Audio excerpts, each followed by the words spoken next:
Aktrisa Feruza Normatova jinoiy javobgarlikka tortildi. Assalomu alaykum hurmatli tomoshabin, kanalimizga xush kelibsiz. Videoroliklarimiz ostida bir dona layk hamda podpisatsiya tugmachasini bosib qo'yishni yodingizdan chiqarmang.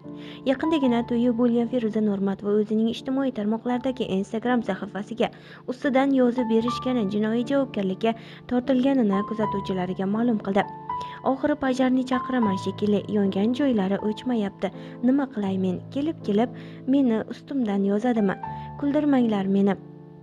Menimcha o'zimdan ko'ra boshqalar meni duo qilganlari ijobat bo'ladimi deb o'ylayman.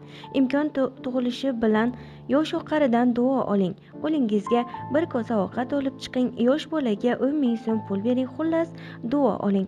Aynan kim Allohga yaqin, kimning duosi tez ijobat bo'lishini hech kim bilmaydi. Hammasi Allohdan deyman va rozi bo'laman. Kuchni Qur'ondan olaman. Har qanaqa odam yomonlik qilaman desa, dushmanlik qilaman desa, jag'ini bog'lab qo'yadigan, harakatini o'ziga qarshi buradigan va menga yengillik beradigan oyatlarni ko'p o'qiyman.